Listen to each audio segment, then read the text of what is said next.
তো হ্যালো। আজকে ভাবলাম যে একটা ভিডিওই পোস্ট করে দিই, কারণ বিগত অনেক দিন আমি কোনো ভিডিও পোস্ট করছি না। সো কোথাও গিয়ে একটা মনে হচ্ছে ভিডিও পোস্ট করছি না, লাইভও করছি না, ছাতা করছিটা কি করছি, তো ছাতার মাথা ব্যাঙের মাথা এইসবই। তো আজকে একটু লাইভ ভিডিও পোস্ট করব।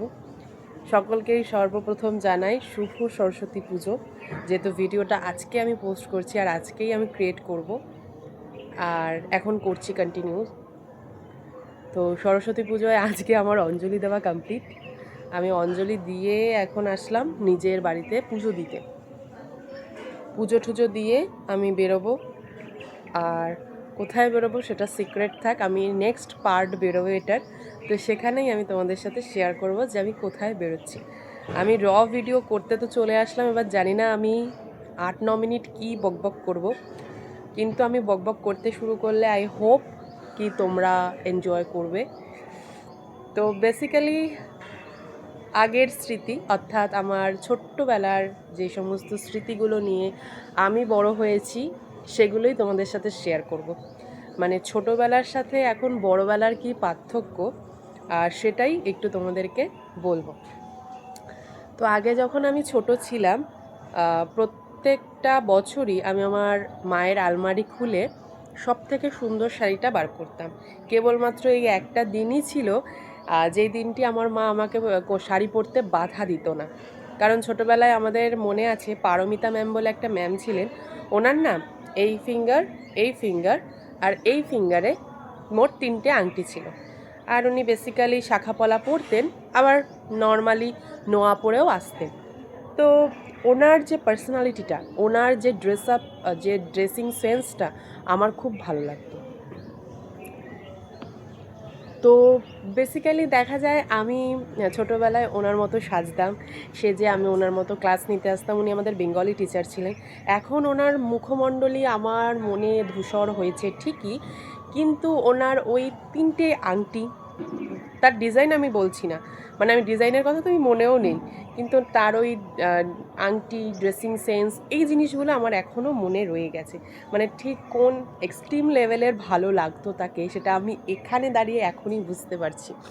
তো যাই হোক, সরস্বতী পুজোয় আমার মা আমাকে শাড়ি বেছে দিত, এবং আমি বছরে প্রায় প্রত্যেক দিনই, মানে ছোটোবেলায় খেলার ছলে শাড়ি পরতাম। আমার ব্যাপারটা কী হতো, শাড়ির কুচিটা হতো আমাদের বাঁ দিকে, বাট আমি করতাম ডান দিকে। কারণ আমার মনে হতো, এখন আমার কিছু কিছু ক্ষেত্রে মনে হয় যে বাঁ দিকের থেকে ডান দিকে যদি আমরা কুচিটা করি, ওটা বেশি ফোলে আর বেশি ছড়ায়। বাট ওটা উল্টো, কিন্তু ওরমভাবেও পরা যায়, এখন অনেক স্টাইল আপডেট হয়েছে। সো করাই যায়, সমস্তটাই করা যায়। এখন অনেকে জিন্সের সাথে শাড়ি পরছে, অনেকে শাড়ি লেহেঙ্গা টাইপে পরছে, তো এখন সমস্তটাই করা যায়, সেটা বড় ব্যাপার না। কিন্তু তখন এটা বড় ব্যাপার ছিল, কারণ আমার মা বলতো তুই সবসময় উল্টো শাড়ি পরিস কেন।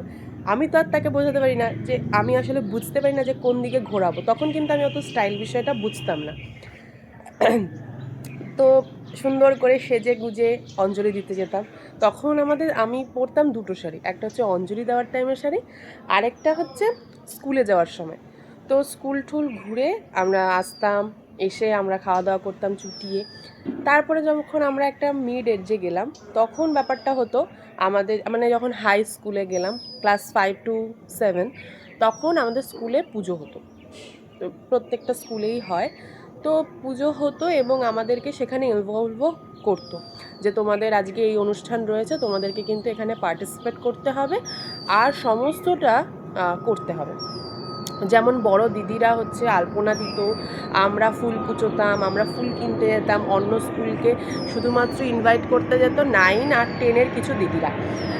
বিগত কয়েক বছর ধরে 10-এর দিদিরাই যেত, মানে আমরা যে বছর 10-এ উঠেছিলাম সে বছর আমরাই গেছিলাম, 9-এর কেউ যায়নি। তো এই হলো ব্যাপার, এগুলো আমরা ছোটোবেলায় করেছি। মিড এজে গিয়ে আমাদের পুজোর কাজেও ইনভলভ হতে হতো, এবং পারিপার্শ্বিকভাবে আমাদের বাড়িতে যেহেতু পুজো হতো, তো ওইটাতেও আমাদের থাকতে হতো। তা সমস্ত কিছু গুছিয়ে টুছিয়ে আমরা আজ সকালবেলা একদম পুজো করতে একেবারে স্কুলে চলে যেতাম, সকলে সুন্দর করে সেজে। আমাদের স্কুলটা না প্রচণ্ড রেস্ট্রিক্টেড ছিল, মানে চুল এভাবে বাঁধা যাবে না, টিপ পরে আসা যাবে না, জুতোর বেল্ট প্রপার লাগবে বাঁধা, জুতো পরিষ্কার লাগবে, ড্রেস পরিষ্কার লাগবে, মানে সমস্তটা একটা প্রপার স্কুল যেরকম হয়, যেরকম রেস্ট্রিকশন, যেরকম নিয়মাবলী যেগুলো থাকে সেগুলো সমস্তটাই ছিল, ডিসিপ্লিন যেটাকে বলে একদম প্রপার।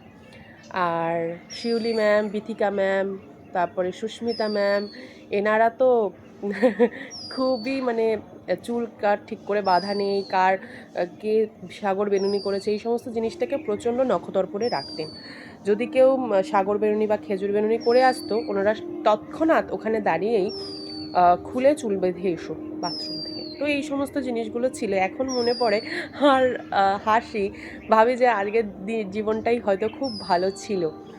তখন খুব রাগ হতো যে একটু সুন্দর করে বাঁধলাম, ম্যাম বলছে, কিন্তু এখন বুঝি যে স্কুল ড্রেসের সাথে যেই সাজটা যাওয়ার সেই সাজটাই দেওয়া উচিত। বেশি বাড়তি সাজ দিলে একটু ওটা অডই লাগে। গেল এটা। এবার যখন আস্তে আস্তে আমরা বড় হলাম, তখন আমরা স্কুলের পাশাপাশি আমি বেশিরভাগ সময়টাই স্কুলে থাকতাম, এবং তারপরে আমি লাস্টের 19, 20, 21 এই টাইমটা যেহেতু করোনা পিরিয়ড ছিল, 19-এ পুজো হয়েছিল আমাদের কলেজে, সরি স্কুলে, বাট 21 থেকে 21টা ড্রপ গিয়েছিল। ওই টাইমটাতে আমরা যাইনি স্কুলে, তখন আমরা বেরিয়ে গেছিলাম স্কুল থেকে, সেই বছরই আমরা বেরোই। তো যখন আমাদের 9-এ হয় মানে পুজো হয়েছিল, সেই বছর দিদিরা গেছিলো নিমন্ত্রণ করতে, এবং তার পরের বছর আমরা যাই। তো তারপরে আমরা ওখানে ঘুরে টুরে, কারণ আমরা বেশি সময় পাইনি, 2020 ফার্স্টের দিকে আমাদের যেহেতু পুজো পড়ে গেছিলো, তো পুজো হয়েই আমাদের হয়তো 1 থেকে 1.5 মাসের মতো আমরা ক্লাস করার টাইম পেয়েছিলাম। তারপরে কিন্তু করোনা প্রচণ্ডভাবে মানে যেটা আমরা দেখেছি যে ছড়িয়ে পড়েছিল, তো তারপরে তো স্কুল কলেজ সমস্তটাই বন্ধ হয়ে গেছিলো। তো এই হলো ব্যাপার। সেই টাইমটাতেও আমরা খুব মজা করেছিলাম, সুন্দর করে সেজে গুজে। আরেকটা দিন আমরা মজা করি, সেটা হচ্ছে 5 সেপ্টেম্বর। ওই দিন হচ্ছে স্টুডেন্টরা হচ্ছে টিচার সাজে এবং তারা ক্লাস নেয়, এটা হচ্ছে সবথেকে বড় কথা। বাট আমি কোনো দিনও ক্লাস নেওয়ার সুযোগটা পাইনি, কারণ আমি কোনো দিনও মানে বুঝতেই পারিনি যে ওই টাইমটাতে টিচার হয়, তো জিনিসটা একটু খারাপ লেগেছে। যাই হোক, সেটা কোনো দিন একটা বড় কোনো ভিডিওতে নিশ্চয়ই বলবো, কারণ ওই টাইমটাতে ঘটনাটা একটু বড় হয়েছিল। তো এখন হয়েছে কলেজে উঠেছি আমি আজ এই বছর ধরে 3-4 বছর, কারণ 23, 24, 25 এই 4 বছর রানিং চলছে, মানে 3 বছর পুরোপুরি পাস হয়ে গেছে। তো কলেজে উঠে বিষয়টা পুরোটাই উল্টে গেছে, কারণ এখানে আমাদের কোনো দায়িত্ব নেই। আর দায়িত্ব অ্যাজ আ স্টুডেন্ট সেটা তো রয়েছেই, কিন্তু পুজো করার কোনো দায়িত্ব নেই, কারণ আমাদের যে ইউনিয়নের দাদারা রয়েছেন তারাই সমস্তটা এখানে দেখেন, এবং তারাই সমস্তটা এখানে পূজা টুজা যা আছে সমস্তটা করে। আমাদের এখানে আলাদা করে কোনো চাঁদা কাটা হয় না। আমার মনে হয় যে অ্যাডমিশনের সময় হয়তো একটা অ্যাপ্রক্স চাঁদা ওরা নিয়েই নেয়। তো এই হলো ব্যাপার। এখন আমি শুধু যাই কলেজে, গিয়ে খেয়ে দিয়ে চলে আসি। আর আমাদের সরস্বতী পুজোর দিনই খাওয়া দাওয়া থাকে। আর আমাদের সরস্বতী ঠাকুরটা মানে স্কুলে বলো কলেজে বলো এত সুন্দর আনতো, খুব সুন্দর আনতো, মানে দেখলেই মুগ্ধ হয়ে খালি দেখতে হতো, এত সুন্দর। আর সত্যি কথা বলতে আমার সরস্বতী ঠাকুরকে মানে সাদা হলুদ, মানে যেটাকে বলে বাসন্তী কালার, এই কালার একটু বেশিই ভালো লাগে। তো ছোটোবেলা থেকে বড়োবেলার যে এই জার্নিটা, এখন তুমি মানে এখন আমি যদি শাড়ি পরেও বেরাই, আমার মা আমাকে কিছু বলবে না। আমি যদি এখন 4 ঘন্টা কেন 5 ঘন্টাও কোথাও দিয়ে সরস্বতী পুজোয় ঘুরে চলে আসি, তাও কিছু বলবো না। কিন্তু ছোটোবেলায় এই জিনিসটা আমার বাড়ি থেকে অ্যালাউ করতো না, আমাকে একদম স্ট্রিক্টলি বারণই করা ছিল যে কোথাও বেরোনো যাবে না। তোমাদের সাথে আমি এর আগের ভিডিওতে শেয়ার করেছি, একটা ছোট ভিডিওতে, যে আমার মা পুরো বেঁধেই দিত যে সরস্বতী পুজোয় বেরোনো মানে 1 ঘন্টা। তো 2019-এ, 21-এ আর 22-এ মেবি আমি বেরিয়েছিলাম, আর সুস্মিতা, আমি, রিনা বেরিয়েছিলাম। তো এপিসি কলেজ অবধি ঘুরে চলে আসি। তা আমরা বেশি দূরে যাওয়ার সাহসই করিনি। কিন্তু এখনকার বাচ্চাদের আমি দেখি বাবা অনেক দূরে দূরে যায়, জিনিসটা আমি মানে এটা বলছি না যে তাদের বাড়ি, বাট সাহস, যে ওদের অনেকটা সাহস আছে, আমাদের সেই সময়টা অতটা সাহস ছিল না বলে আমরা যেতে পারিনি। বাট এখন বাচ্চাদের অনেক সাহস, এটা একদম মানতেই হবে। তো আমার মনে হয় ছোটোবেলাটাই ভালো ছিল। ছোটোবেলা আগে যখন সবাই বলতো না যে ছোটোবেলাটা ভালো, ছোটোবেলাটা ভালো, আমি বলি খাক ভালো, একদম ভালো না। বাট এখন যখন বুঝি যে ছোটোবেলাটাই ভালো ছিল, কারণ যাই হোক বড় তো হয়েছি, কলেজে পড়ছি, 5th সেম 3rd ইয়ার, তো বুঝি বিষয়গুলো। আর কটাই বা দিন কলেজে থাকবো, তারপরে তো গ্র্যাজুয়েশনও পাশ হয়ে যাবে। গ্র্যাজুয়েশন পাশ হয়ে যাবে, যদি MA করলাম, না করলে জব, তো এই নিয়েই জীবন। দেখা যাক কতটা কী করা যায়। মা সরস্বতীর যদি আশীর্বাদ থাকে, আমাদের বড় মা, আমার গপু ভাইদের এবং আমাদের মহাদেবের যদি আশীর্বাদ থাকে, নিশ্চয়ই আমি আরও এগাতে পারবো। কিন্তু সেটা তাদের ওপরেই আমি ছাড়লাম, এবং নিজের ওপরেও থাকবে 80%, আর তাদের ওপরে রাখবো 20%। দেখা যাক, বিষয়টা এরকম না হয়ে আমার কাছে 99% এবং তাদের কাছে 1% রাখাটা বেটার, কারণ কাজটা আমি করব আর সমস্তটাই আমি পাবো, বিষয়টা একটাই। তো এই তোমাদের সাথে গল্প করতে করতে 11 মিনিট যে কখন হয়ে গেল আমি বুঝতে পারিনি। ভিডিওটা ভালো লাগলে লাইক, কমেন্ট, শেয়ার, সাবস্ক্রাইব করে দিও। নিজের পয়েন্ট অফ ভিউ তোমাদের সাথে শেয়ার করলাম। তোমাদেরটা আলাদা হতেই পারে, বাট আমার এটাই মনে হলো, আমি তাই শেয়ার করলাম যে হয়তো এই ভিডিওটা আমার ইউটিউব লিস্টে থাকা উচিত, যে ছোটোবেলার সাথে বড়োবেলার সরস্বতী পুজোর পার্থক্যটা কী। এখন ভিডিও ক্রিয়েট করে বলাটা গেল না, বাট নেক্সট টাইম চেষ্টা করব যে ভিডিও হিসেবে বলার এবং অভিনয় করে তোমাদেরকে দেখানোর। তো দেখা যাক কতটা কি করতে পারি। আর ইউটিউবে তো তোমরা আমাকে অনেক ভালোবাসা দাও, বাট আমি তোমাদেরকে সময় করে ভিডিও দিতে পারি না।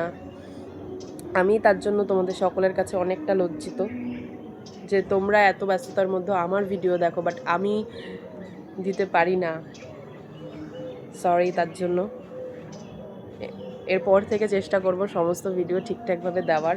দেখা যাক, কারণ এখনও একটু ডিলে চলবে। আমার এক্সামের শিডিউল চলে এসেছে, রুটিন দিয়ে দিয়েছে, তো এক্সামটা তো আমাকে আগে দিতে হবে, তারপরে চেষ্টায় আছি যে সমস্তটা ঠিকঠাক করব।